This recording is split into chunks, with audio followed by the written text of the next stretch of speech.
โครงการประชาสัมพันธ์ส่งเสริมความเชื่อมั่นในนโยบายภาครัฐโดยสำนักงานประชาสัมพันธ์จังหวัดลำปาง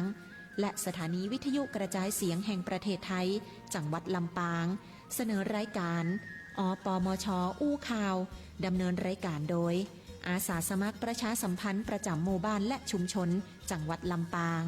ข่าวสารเปื่อหมู่เฮาเจ้าลำปางสื่อสารถึงกันกู่หมู่บ้านกู่ชุมชน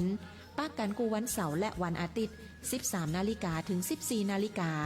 สวทลำปาง FM 97 เมกะเฮิรตซ์คุณค่าด้านวัฒนธรรมเป็นเอกลักษณ์ของเฮาแต่จริงพอใจแม่หญิงผู้จาอ่อนหวานสืบทอดมานานด้านของภาษาอักษรล้านนาเปิ้นปาเขียนอ่านนี่เอาไปละ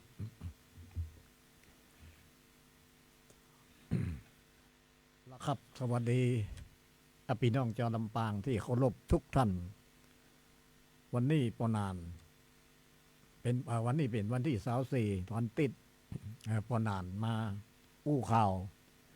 ของอปมช.ก็มาใจมาคันเดียวนะครับมาโดยเจ้าหน้าที่ของอุทยานก็ซึ่งวันนี้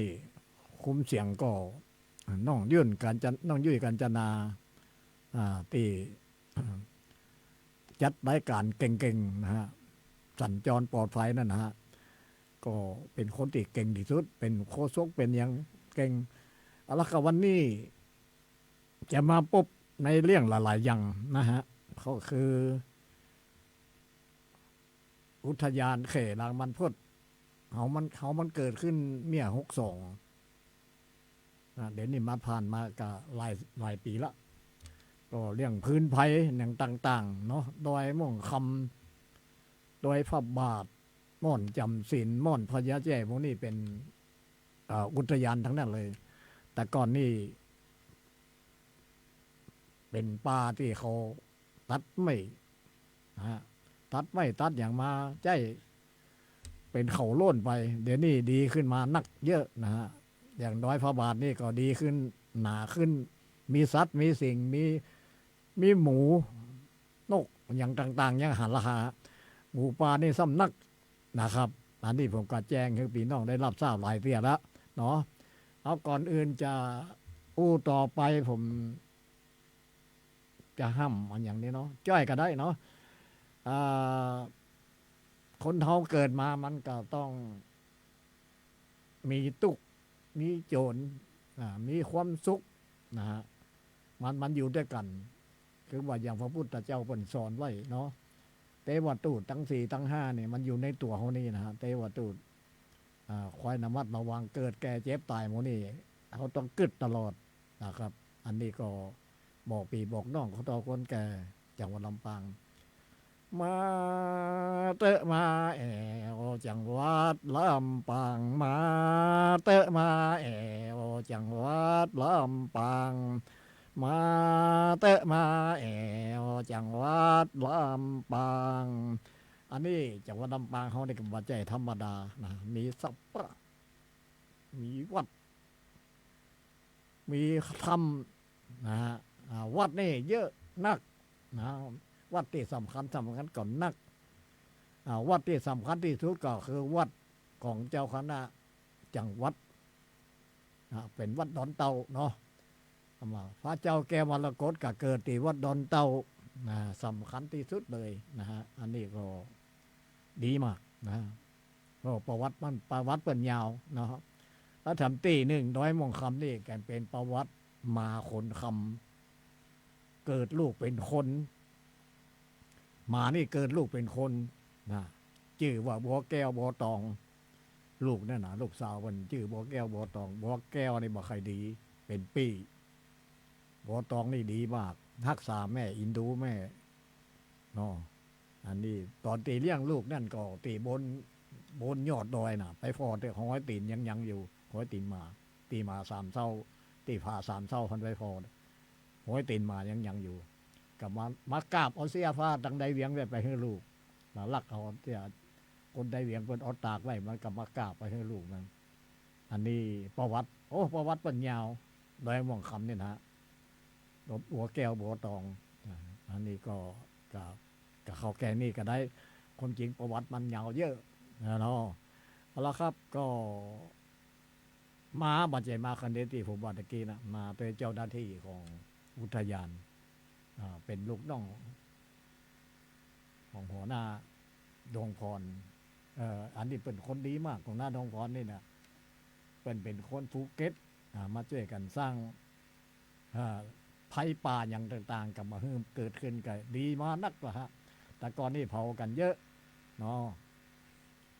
เอาละครับจะเล่า13อำเภอข้าวนี่มันข้าวเป็นข้าว13อำเภอเดี๋ยวผมจะเอาให้น้อยหนึ่งเนาะนครเขรังรำปางเลิศล้ำบ้านเขาเมืองน้ำคนงามน้ำใจเมืองแห่งรถมาบ่มีที่ไหนก็มีอยู่ในรำปางเต้าอันมีตึงฐานหินบ่อดินเคียงปั้นสินกาสำคัญจัดหนัก13อำเภอเมืองเถินแม่เหมาะเกาะคาติตั้งโรงงานเสริมงามล้ำดังกำเก่าขานวังเหนือเมืองปานนาอยู่เนื้อเจ้าเจ้าโฮมใจโฮมในหายเศร้าห่างสัสุป่าเหล่าเมืองเงาแม่พิกคนใดไปบ่อยากจะปิกใครอยู่ที่กันเหนือเลยอำเภอแม่ทะตีแอวมีหลายวัดทำสบายตีไปกราบไว้มีวัดสันฐานวัดงามเนอเจ้ามีพระเนรเฮาจัดนักแถมสอนหนังสือเด็กน้อยที่วัดนาจูผู้ยิ่งใจวัดแห่งนี้นั่นอยู่บ่ปอไก่ที่โหนทางไปนากดเนอเจ้านากดเนอเจ้าอันนี้ข้าว13อำเภอเนาะแต่งขึ้นมาจ้อยให้เป็นพ่อแม่ปีน้องฟังอำเภอเมท่าฟังอำเภอเถินอำเภอเงาหลายที่เนาะการน่าอยู่ทุกที่เลยนะในจังหวัดลำปางเฮานะครับและที่นี่ทำกรรมหนึ่งทำกรรมเดียวนะฮะแล้วก็จะให้คุณหน่วยเจ้าหน้าที่ของอุทยานเรลัวันพูดเลี้ยงอย่างต่างๆให้พี่น้องฟังนะครับเอา ข้าวน้ำนมแม่ให้น้อยนะน้ำนมแม่เนี่ยมันตัวสำคัญฮะอันนี้หน้าบุญที่ผมเขาได้เกิดอำเภอแม่ท่าอำเภอแม่นี่ดีที่สุดเลยเป็นอำเภอแม่ของเขาเนาะ คนอื่นหมื่นแสนในแดนโลกนี้บ่เต่าแม่เจ้ามารดาเพราะคุณแม่ล้นท่วมทนโลกาเขาได้เกิดมาย้อนแม่ดังอันแม่ยอมทุกโจรทารวนอดกันอย่าเมื่อมีคันลูกคากแม่เตรียมปัจจัยรอไว้หมักนักมุ่งหมอนผ้าอ้อมผ้ายางสบู่กาน้ำยาแก้ยาข้างแม่กะเตรียมดังปัจจัยไว้ทา9 เดือนปลายตัวนายลูกลาเจ้าถึงออกมาจากตองแม่เก็บขาดใจปวดไส้ปวดต้องใจจะขาดดินนะสิ้นลมแม่เจ็บปวดล่ำปวดถ้าปวดห่มแม่บ่สิ้นลมก็ดีเนอเจ้าก้อยเลี้ยงลูกขาหน้าตาลอบอขาไทยห้องเอาบ่อน้อยปอบควันทูนหัวกว่าผีค่อยลักละอ่อนน้อยนอนจา รับเมียเตนารับเมียเตนากลัวผีบินมาหาละอ่อนดี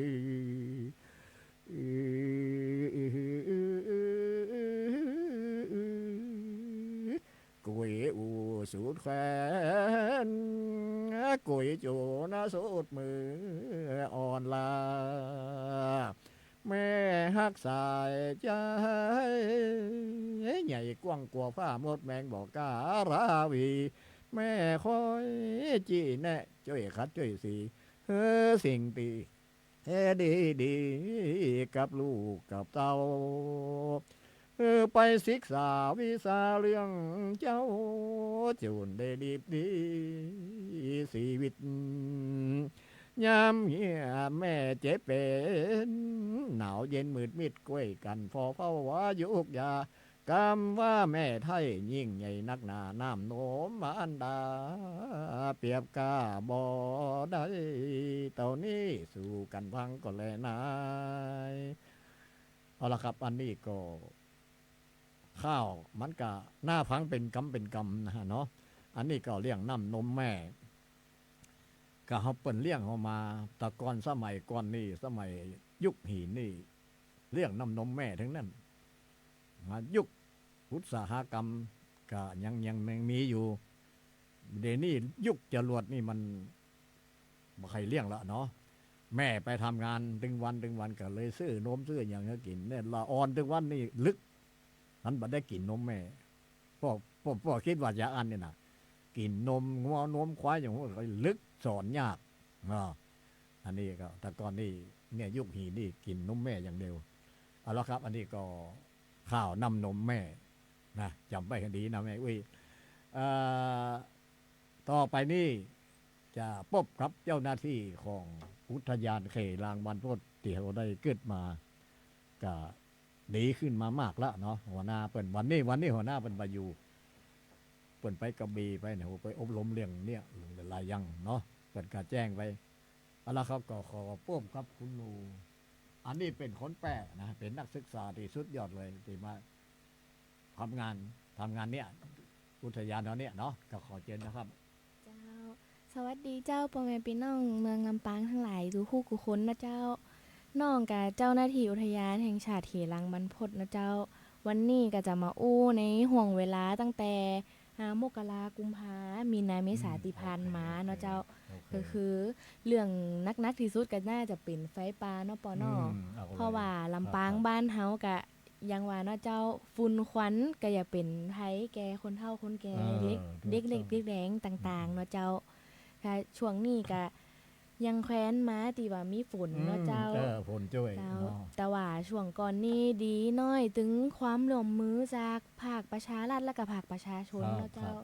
ซึ่งอุทยานของเฮาก็จะมีการจัดตั้งจุดเฝ้าระวังกันอยู่เนาะเจ้าจุดเฝ้าระวังไฟป่าซึ่งทางชุมชนเขากันน่าฮักมากเลยเจ้าช่วยกันประชาสัมพันธ์ช่วยกันรณรงค์งดเผาทั้งผู้ใหญ่บ้านก็จะมีการประกาศทางอุทยานของเฮาก็จะมีนักเรียนนักศึกษาช่วยปฏิบัติงานอุทยานแห่งชาติเขลางบรรพตเนาะเจ้า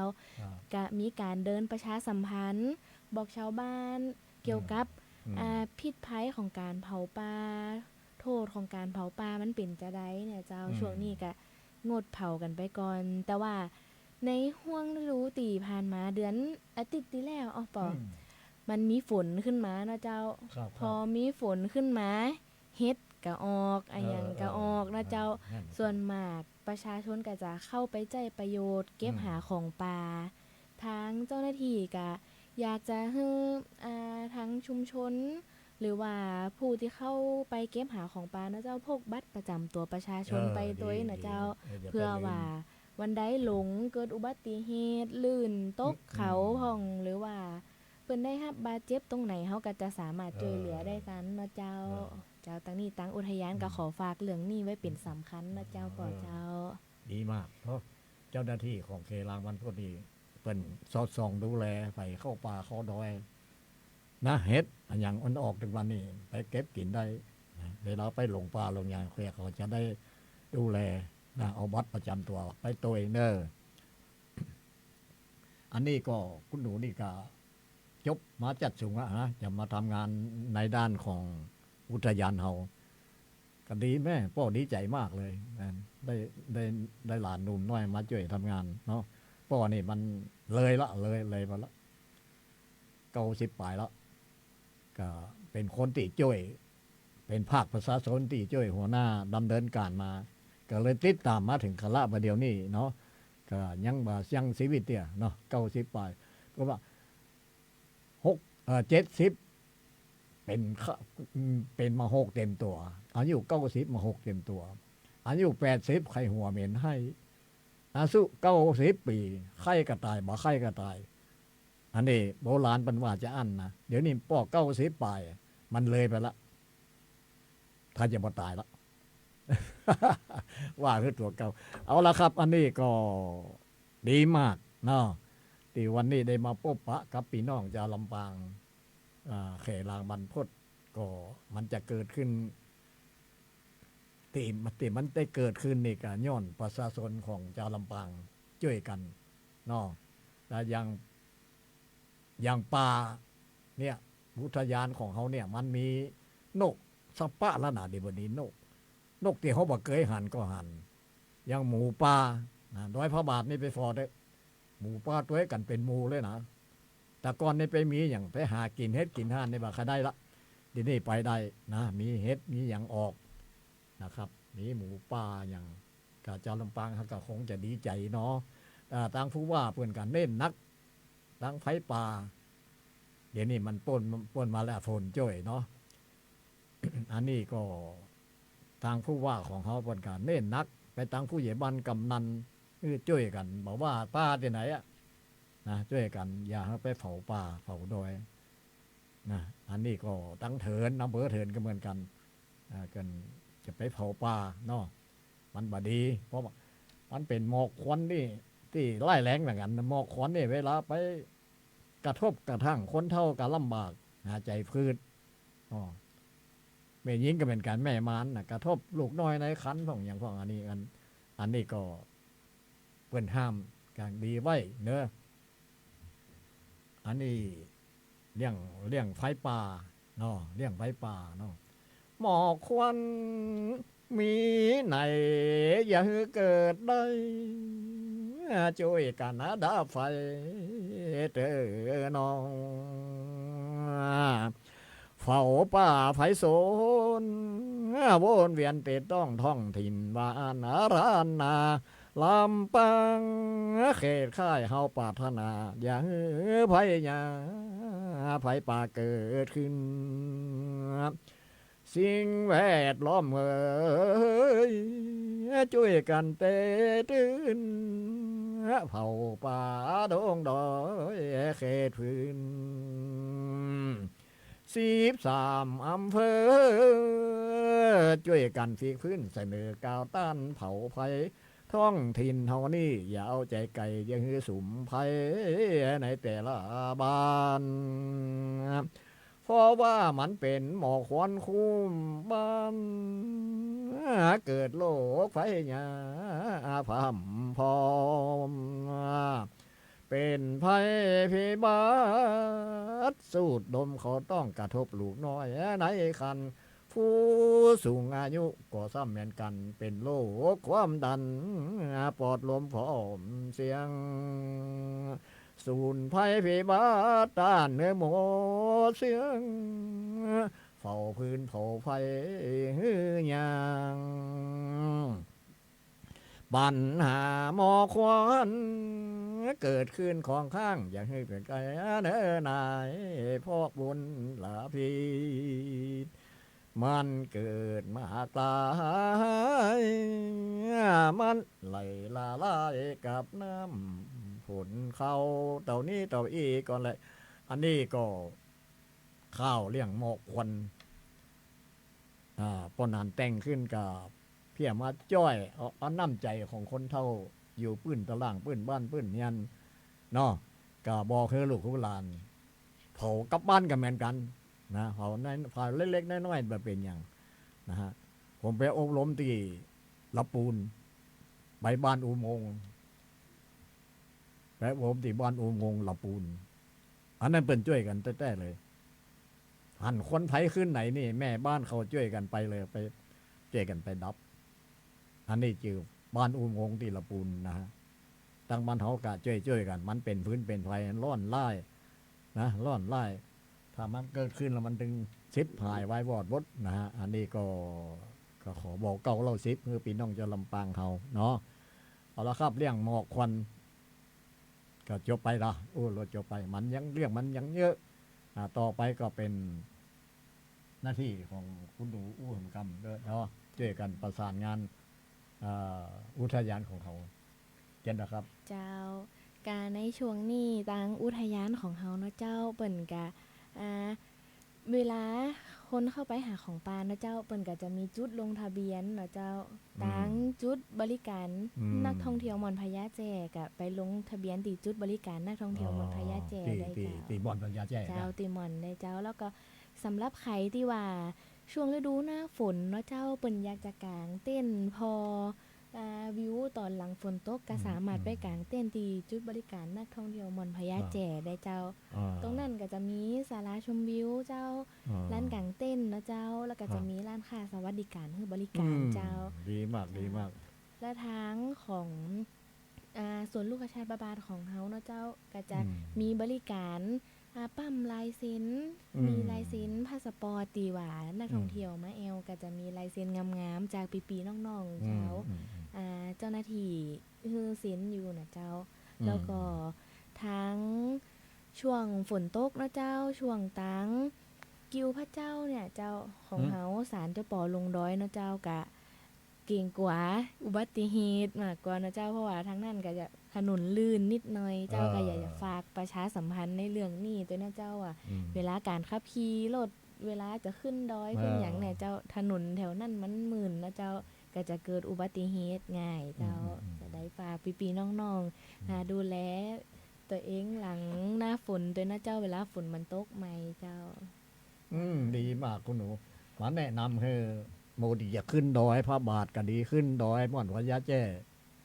เวลารถเขี่ยมไปเขาระมัดระวังหน้าฝนมันพลื่นหนทางมันมื่นมันนี่นะกลัวจะไปทะเลทลายตกดอยนะฮะก็ขอให้ระมัดระวังระมัดระวังในเรื่อง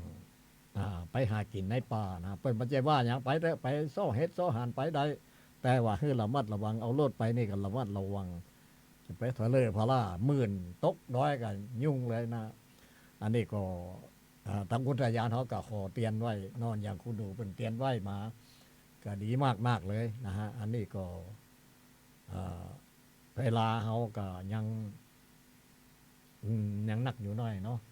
ยังนักน้อยแล้วก็เดี๋ยวจะตั้งแม่อุ้ยแม่ป้าตั้งบ้านแผนรายการเนาะมันตั้งบ้านอะไรอย่างนี้บ้านแม่ฮาวอำเภอห้างซัดแม่ปุ่มแม่ปางเปิ่นโทรมาว่าตอนนั้นก่อนได้เข้าไปอ่านข่าวอันอย่างเปิ่นยาใครในยินกำเวนตาลไม่งามกำสีมันเวนตาลไม่งามกำสีนี่มันไม่งามกำสีนี่ปีใหม่อันนี้มันโปนมาแล้วก็ตั้งแม่ปุ่มแม่ปางเปิ่นอยากจะใครปุ๊บอยู่กับจะเอาเห็นหน่อยเนาะเวนตามไม่งามกำสีนี่มันมีกูวัดปีใหม่นี่ไปหาไม่งามมากูตีกูแห้งเลยเอาไปกำสีเนาะอันนี้ก็ตั้งแม่ปุ่มแม่ปางเป็นยาไข่พระเนาะอันนี้เลี้ยงตะกอนมันมาละมันมาแต่เจนกี่ร้อยปี300 ปี500 ปีวะเนาะเอาไม่งามไปหาไม่งามมาแปลงไม่ทำกำสีแล้วก็มีเว้นตามนี้อย่างเนาะอันนี้ผมก็ได้ฟ้องบ่ได้ฟ้องเนาะ ไอ้งามกำสีนะฮะอันนี้ก็ขึ้นต้นมันเดียวกันเด้อขึ้นต้นมันก็ขึ้นยากเลยนะขึ้นต้นไม่งามกำสีเนาะปัตุมาบุบฝามาลาดุงดอกแก้วก็มาบานพร้อมแล้วย้ำเมื่อลาดูเติง12 เดือนก็มาโค่ยครบกำหนดก็ซ้ มาถึงปีใหม่แก้วมาเติงปาการลื่นเลิงพ่องแพรวหดน้ำปีไม่แก้วกระถึงของเขตล้านนาสนุกสานานเจนร่ำจื่นสำด้วยความหันสาหมู่เฮาก็ปากันมาทำบุญกินตานตัวนาโดยจิตใจแก่กาตามฮีดเก่าเดิมทีขนสายใส่ควงวัดตานไม่งามโพสลียอดตุงบานตามีนำมากลางควงแก้วปักจีดีสายเลิศแล้วยกยืนย่อตานดาวไว้เข้าตอกดอกไม้โพจานะอาหารสาระสาหลงกับการดำหัวผ้าสงองค์เจ้ากระดึงผู้แก่ผู้เฒ่าปู่ย่าปีตามารดาครูบาอาจารย์พำพร้อมพระคุณอานันตาขอลดโตดสูมาอย่าเฮือมีไฟขาดของขอย่อก่อนแท้ส่องใส่อยู่งูลองเอาใจติดตั้งต่อแต่นี่ขอเหือหมูสับท้าตั้งหลายจุ่มเนื้อเย็นใจสัปปาโลกกาไฟกะยาได้มาถูกต้องขอคือเอาอาปีน้องอายุยืดยาวนานทำมาก้าขายหิก้าหรือว่าทำลาดสาการก็ขอเหืออยู่บูที่ยาวนานตลอดปีใหม่แก้วคิดสิ่งใดไหวแล้วขอเหือสมใจจูอ่านสวรรค์งาโยมลามปลายใบลูขอเชิญเจ้ากินกู้ดื่มน้ำเย็นเย็นอันนี้ห้ามก็ได้เป็นกาบก็ได้เนาะห้ามปีใหม่เมืองอันนี้ผมแต่งขึ้นมาอ่านเล่นๆปีน้องคนเฒ่าคนแก่ฟังเนาะเวลาตานไม่งามกันสีเอาไปเวนเอาเวนไปเวนตานไม่งามกันสีเปิ้นแห่ไปโลแห่ไปปีนี้ผมก้าวเว้นตามได้งามกัน4 ปีหนึ่งผมก็ได้เยอะเหมือนกันผมคงครับคนขอใส่นักสังไม่ยอดมันขอใส่20 บาท30 บาท50 บาทนี่บ่ค่อยมี20 บาทไปนักเนาะอันนี้ก็ดีบ่ละยังฮีดรีดยังป่าเพนี้เขาบ่ละก็ยังดีแล้วเนาะคนเขาบ่ละเป็นว่าวัฒรีดยังป่าเพนี้ก็ช่วยกันปฏิบัติตามคนเฒ่าคนแก่เปิ้นทำไว้อย่างป้อนปีใหม่นี่ก็เยอะนะฮะผมไปแข่งที่จังหวัดพะเยาเนาะป้อนปีใหม่อันนี้ก็เอากันเยอะๆเหมือนกันเนาะก็อยากใจใครฟังนะอยากจะใครฟังป้อนปีใหม่ยาวๆก็ตะแลบแก้บมานะ054-224-556นะมาหาธานีเท่านี้แล้วผมได้มาผมก็จะปั่นป้อนให้นะเงานี้นะอยากใครได้รับฟังโทรเข้ามา054-224-556โทรมาฐานีเท่านี้เนาะเวลาปนานมาก็จะให้ฟังตอนปีใหม่แบบสั้นๆก็มีแบบมาเกาก็มีแบบกลางๆก็มีอันนี้ก็อายุยืนยาวบางคนก็อายุสั้นปันตายบางฝ่องอายุยังทำไว้หาวิบากเป็นเปรตไว้ฝ่องก็เกิดมาอยู่ในต้องกาตายฝ่องก็เกิดมาอายุแค่นี้ก็ตายอันนี้เขาต้องกึดเทวตูตทั้ง4ทั้ง5นี่กึดตายเป็นธรรมดาเกิดเป็นธรรมดาแก่เป็นธรรมดามันต้องอยู่ที่นี่นะอยู่ในตัวข้อนี้นะอันนี้ผมก็บางทีก็เสียใจบางทีก็น้อยใจเหมือนกันเนาะแต่พอเกิดไปเสียว่าเกิดเยอะคนจะโคดวันนี้คือไปโคดวันพูกในอันนี้มันออกในธรรมนะครับอันนี้ผมมาเจนมาว่าเอานี่นะมันออกในธรรมในธรรมนี่ปานสูตรคนจะโคดวันนี้คือไปโคดวันพูกไอ้ปนไหนก็มาเกิดดูว่ามันก็ดีเหมือนกันเพราะบอกฟังโคดเนี่ยเนาะไปโคดวันพูกมันก็หายไปอันนี้ก็ในธรรมปานสูตรเป็นสอนไว้ยังปนานเป็นวันนั้นเนาะเอาหมาน้อยมาเลี้ยงตัวหนึ่งอันนี้ปนานอดมาได้ให้ได้3 วันอินดูมันเนาะมันเป็นตายละมันไป2 คืนมาได้มันตายทั้งหลังพ่องก็ว่าด้วยมาเบี้ยบ่าพ่องก็ว่าใจ อันนี้กันน้อยอกน้อยใจหามันถึงวันเนาะอันนี้มันหมาน้อยมันดีอันหมาหน้าที่จะไปตายอันนี้ก็นึกเสียว่าคนเรามันถึงข่าวแล้วเนาะมันถึงข่าวจากกันจะฮักเป็นผ้ามันได้จากกันแล้วมันก็จากกัน อันนี้ผมก็มาตัดสินใจคนเดียวเนาะอันนี้ก็เลยทำบุญหามัน3 วัน 3 คืนทำบุญหามันแล้วอันนี้ก็คงจะได้รับแล้วเนาะเอาละครับคนเฮาเกิดมาเฮาต้องมีความอย่างนี้เป็นว่าผมว่าวิหาร4เมตตากรุณามุทิตาอุเบกขา4อย่างเนี้ยถ้ามนุษย์เขาว่าถ้าขาด4อย่างนี้แล้วอยู่บ่ใครได้ละเมตตากรุณามุทิตาอุเบกขาเขาต้องมีไว้ต้องมีความเมตตาเบิ่งกันแป้งฮักกันแป้งกันคนเขากับแมนกันเนาะจะไปเอ็กเอวก็ยังก็อันนี้มันก็บ่ค่อยดีปอนานว่าคือมีความเมตตากรุณาไว้เนาะสัตว์สิ่งก็เหมือนกันเขาต้องอีดูมันเนาะเอาละครับอันนี้พระพุทธองค์เปิ่นสอนไว้หลายอย่างก่อนเป็นอายุความจริงอายุเปิ่นกับว่าเจแก่80 ปีเปิ่นการเสียชีวิตคนเขายังพ่องกับ90พ่องกับ100อยู่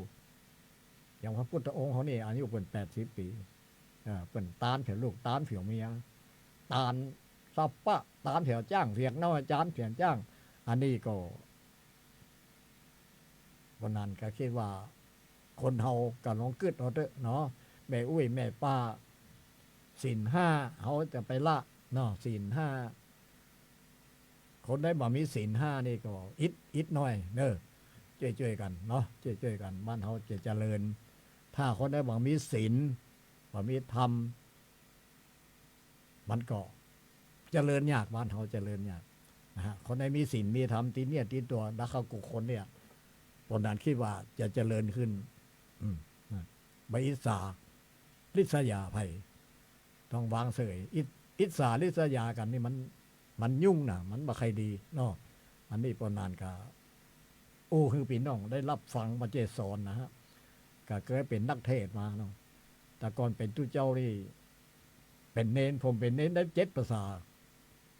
มาเป็กเป็นตู้ได้4 ภาษาเป็น11 พรรษาเทศให้เขาฟังหลายๆอย่างเนาะสมัยนั้นเนาะแต่ก่อนนี่การเทศนี่300นี่นักที่สุดแล้วนักที่สุด300เดี๋ยวนี้มันเป็นพันแล้วนะแล้วก่อนปนานเป็นตู้เจ้าตอนนั้นนี่ตอนวันเดี๋ยวนี้ได้เป็นได้สตังค์เป็นลายอันนี้มันตอนนั้นมันสตังค์มันแปลงด้วย100โอ้โหกุ้มจัดเหมือนอันนี้ก็พี่น้องเขาก็ช่วยกันเนิ่มไม่อุ้ยไม่ป้าสอนลูกสอนหลานอยู่ถ้อยพังกรรมคนเฒ่าคนแก่ยุกยาเลิกยาให้ยาบายาอีอย่างนี้เลิกเดี๋ยวนี้ปุรีนั่นก็เข้ามาทำต้องเจ้าหน้าที่เพิ่งก็จัดการวิ่งเต้นเหมือนกันปุรีไฟฟ้านี่นะอันนี้มันกินแล้วมันฮดหลายๆอย่างเนาะการวิ่งรถวิ่งล้างก็เหมือนกันน้องยุ้ยกัญจนาเป็นการสอนสัญจรปลอดภัยขับรถขับลาคนเท่าเวลาหันคนเท่าเดินถนนนี่แปะไก่ใกล้เพื่อนนะเจน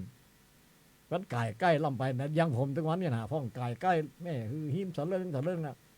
เนาะก็ลูกหลานเขาได้รับพังนี่ก็ก้อนหันคนเท่าเดินหนตางนี่นะที่ไปไก่ใกล้ให้เย็นเป็นสะดุ้งเนาะมันสะดุ้งเวลาพอเริ่มไปตกไปเต่ากันนะก็ขอเตียนให้บูดีขับรถขับลางเร็วๆนี่นะฮะไปขับเร็วเขาเจนเวลาเจอคนเท่าเนี่ยขับจ้าน้อยหน้ากายไก่น้อยเนาะเอาละค่ะขอบอกให้มาได้เนอะเอาละครับอันนี้ก็เวลานักเวลาไหนเราบ่าย37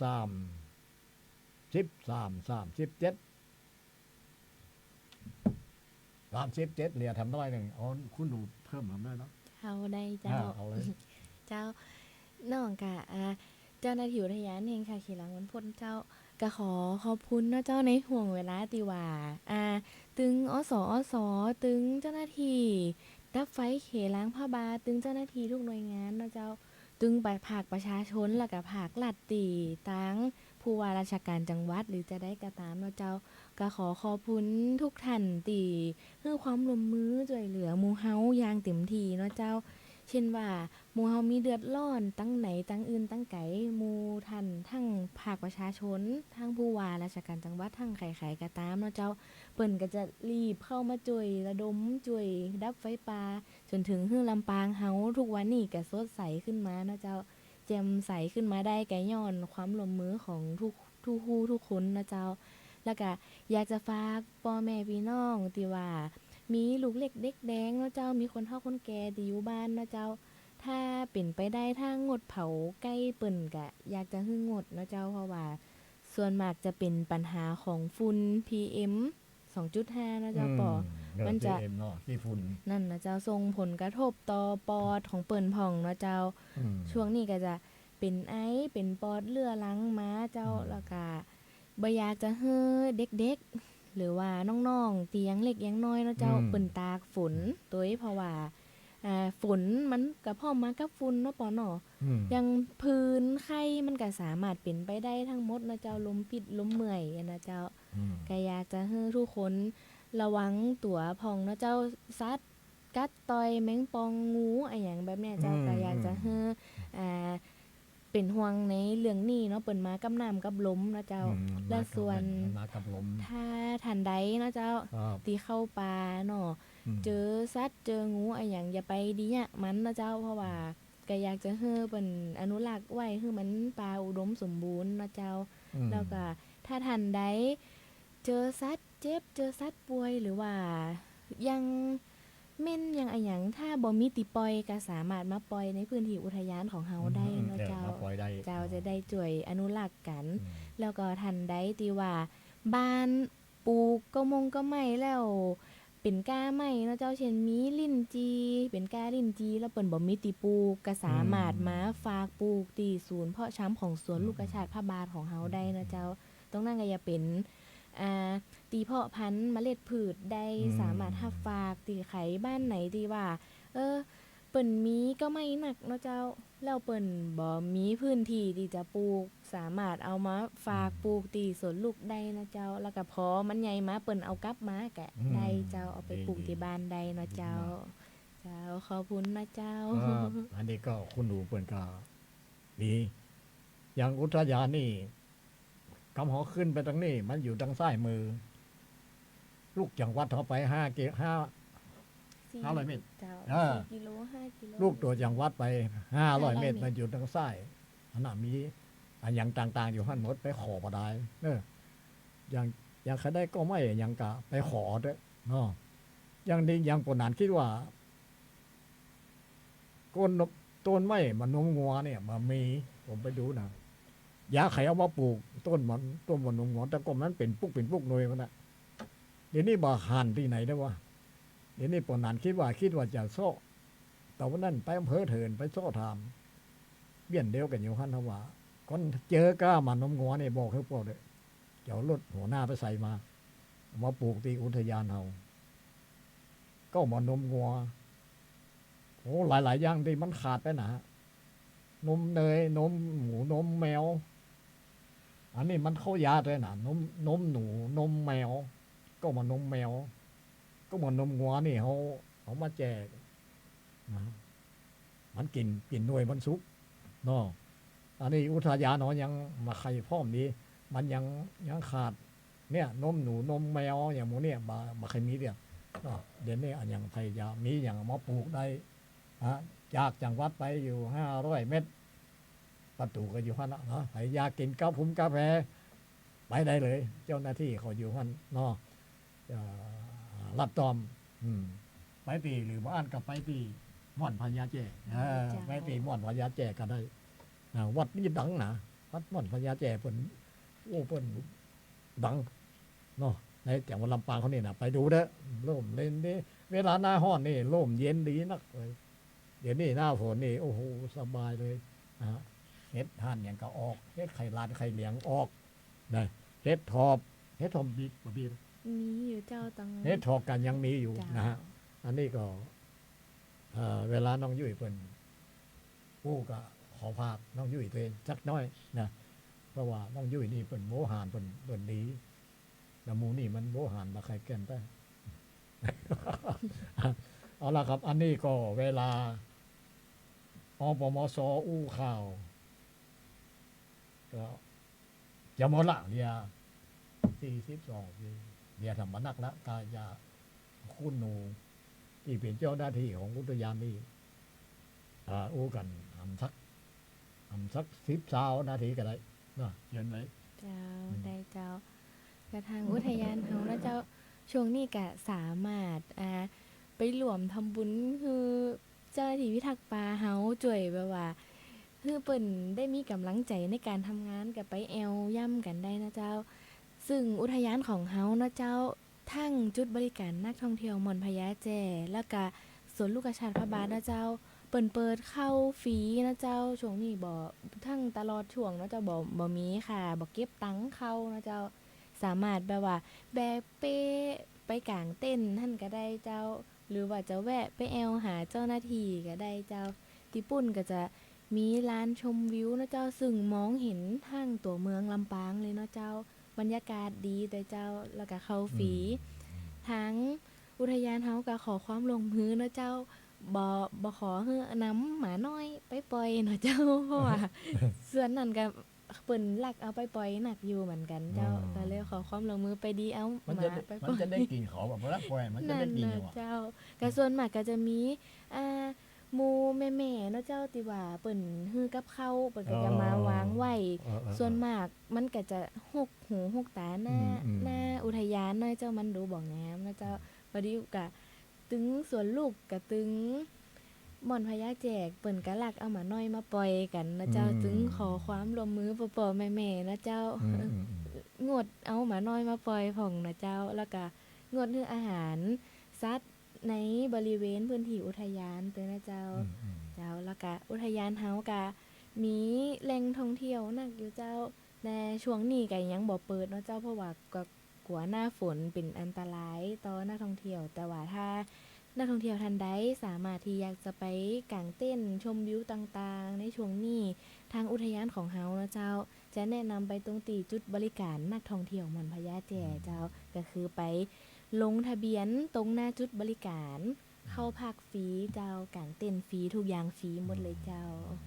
ขอบคุณเจ้า ไปลงหลายเจือฮันเนาะก็เข้าไปร้านแหล่แถมน้อยหนึ่งเขากราบศีล 5เอาแม่บ้านบ้านแม่ปุ่มแม่หลวงบ้านแม่ปุ่มกับบ้านแม่หาวเพิ่นขอกราบศีล 5เนาะเอาศีลข้อ 5เลยมันเวลามันน้อยแล้วเอาข้อที่ 5ศีลข้อ5นั้นต้านห้ามบ่ให้กินน้ำย่อยโกนโมขาตกลงใส่ดินดังไหลออกมานอกกองเป็นควรอยู่สองตกลงใส่ขวดคอปันเราลุงเราเทียนตันก็มีข้อห้ามไว้เหมือนกันล้างพองเปิ่นต้มบ่ตันไปขอกินน้ำขาวอันเปิ่นบ่ได้ต้มกินแล้วก็มานั่งงมข้างอยู่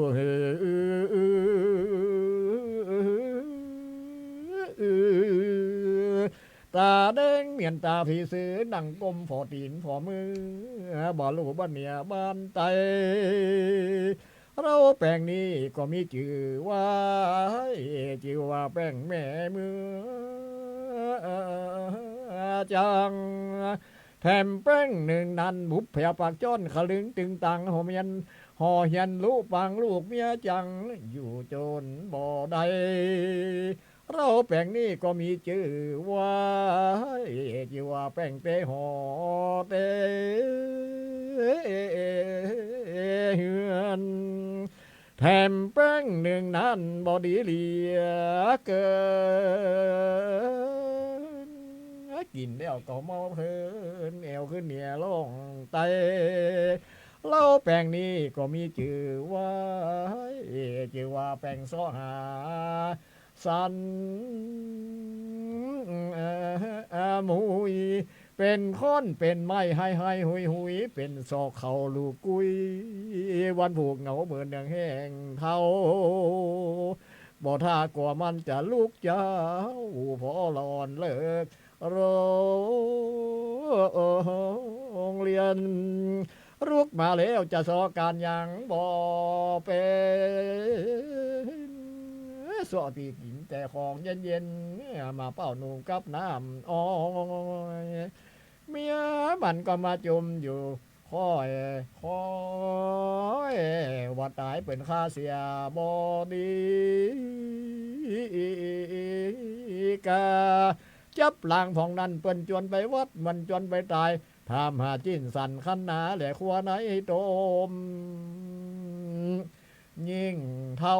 ก็ยิ่งร้อนบ่หูจักสินจักท